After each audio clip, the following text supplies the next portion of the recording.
Quelles sont tes racines et tes fondations? Je suis pas de Metz du tout. Je viens de Notre-Dame-de-Landre. C'est vraiment dans le nord de Montpellier. C'est un tout petit village de 500 personnes. Et du coup, on se connaissait tous et je viens de là-bas. Et après, je suis arrivée à Metz, du coup, j'avais 6 ans. Et depuis, j'ai pas quitté Metz. Donc j'en ai 18. Donc voilà. Est-ce que tu sais d'où venaient tes parents, les origines de tes grands-parents, des Ouais, choses comme ça? ma mère, elle est bretonne. Elle vient de la Bretagne. Et mon père, il vient de Paris. Enfin, il est né à Paris, il habite avec toi à Paris. Et mes grands-parents, du coup, eux, ils venaient d'Alsace et d'Allemagne avant. Donc du coup, ils ont quitté l'Allemagne pour venir en France. Donc du coup, voilà. Qu'est-ce que tu peux nous dire de tes parents justement? Euh, Mon père, il fait de la guitare. Il adore ça. Il était maçon aussi, il travaillait dans tout ce qui était bâtiment. Après, ma maman, elle a fait plein de métiers. Elle a travaillé dans plein de choses, mais surtout dans la comptabilité, etc. Et mes parents, je les aime. Donc voilà, c'est mes piliers. Et qu'est-ce que tu as appris d'eux? J'apprends toujours. Euh, de croire en moi. Qu'est-ce que j'ai appris? J'ai appris plein de choses. De croire en moi, de aussi persévérer dans tout ce que je fais, de jamais lâcher. Et c'est vraiment la clé de la réussite. À chaque fois, il me répète. Faut pas que tu lâches et tout, c'est la clé de la réussite. Donc voilà. Quel enfant tu étais? J'étais une enfant joyeuse.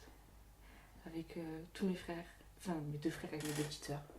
Une enfant très très joyeuse. J'étais aimée, chérie. Voilà. Comme une petite princesse. Quels sont tes rapports avec ta fratrie? J'en ai pas. J'en ai pas. Et comment ça se fait que tu n'as pas de rapport avec ta fratrie? Bon, parce que je m'entends pas avec eux. Et quand on s'entend pas, on s'entend pas. Donc du coup, on a des nouvelles, mais pas plus quoi. Sans plus. Une question, tes parents sont ensemble encore? Non, ils sont divorcés. Donc du coup, oui, ça joue un peu. Ça joue un peu sur ça. Donc oui. Et ce sont tous des enfants des mêmes parents? Non, pas mes frères. Mes frères, c'est pas du même père. Et après, du coup, il y a mes sœurs et moi qui avons les mêmes parents. Tout à l'heure tu parlais de ton père qui faisait de la guitare, est-ce que tu peux en parler? Ouais, je peux en parler. Quand j'étais petite, on partait beaucoup en voyage et tout, et je me rappelle, enfin j'ai des photos, hein, évidemment, mais je me rappelle grâce aux photos. Mon papa, il prenait sa guitare et tout, il jouait dans la rue, etc. Et après, quand on est arrivé à Metz, du coup, il a commencé à jouer avec des amis à lui, au glacier et tout, donc tous les étés. Et depuis, j'ai essayé, mais j'ai pas aimé. J'ai pas aimé. Si, j'adore ça, mais j'arrivais pas, c'est trop compliqué. Mais ouais, mon père, depuis que je suis toute petite, moi j'ai toujours été dans tout ce qui était le milieu artistique. Déjà avec ma mère parce qu'elle peignait, et du coup mon père après avec la musique, le chant, et la guitare, etc. Donc voilà. Ma mère, elle peint que quand elle est triste. Ça lui permet d'évacuer tout. C'est une méthode du coup que moi aussi j'ai pris. Je peins pas, mais je colorie. À chaque fois que je suis triste ou très en colère, je colorie. Et ça permet de tout évacuer. Donc ma mère, elle peint sur ça, elle fait des trop beaux tableaux. Après, elle aime pas, elle ose pas. Alors que franchement, ils sont incroyables. Donc en fait tu es la fille de deux artistes. Exactement, on peut dire ça. Est-ce que tu peux nous raconter un souvenir particulier de ton enfance qui t'aurait marqué? Ouais. Celui quand je suis partie, j'étais en maternelle. On est partis, mes parents et moi, du coup, avant qu'il y ait mes sœurs. Et après, on est reparti quand elles sont arrivées. On est parti en camping-car. On a fait le tour du Portugal, de l'Espagne. Et ça, c'était trop bien.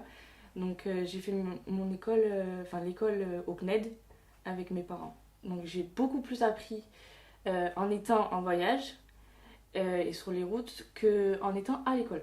Très clairement. Même la géographie, tout, j'ai beaucoup plus appris en étant en voyage. Enfin, en voyageant, quoi.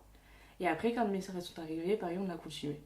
Et ça pouvait durer 6 mois, 3 mois, comme un mois. C'était très très bien. J'ai beaucoup aimé. On est parti en Italie, au Portugal et en Espagne. Donc c'est des voyages qui duraient plusieurs mois comme tu le dis. Ouais. C'était un camping-car du coup qui était tout aménagé. Donc voilà. Durant ta scolarité, quel élève tu étais? Oh, j'étais une élève très sérieuse et très assidue. Très très assidue. J'en devenais même malade. J'étais trop c'est trop des fois.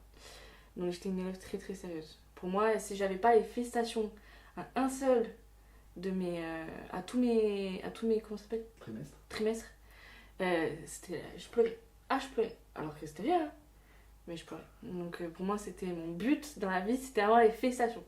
Donc j'étais une élève très très sérieuse. J'écoutais beaucoup.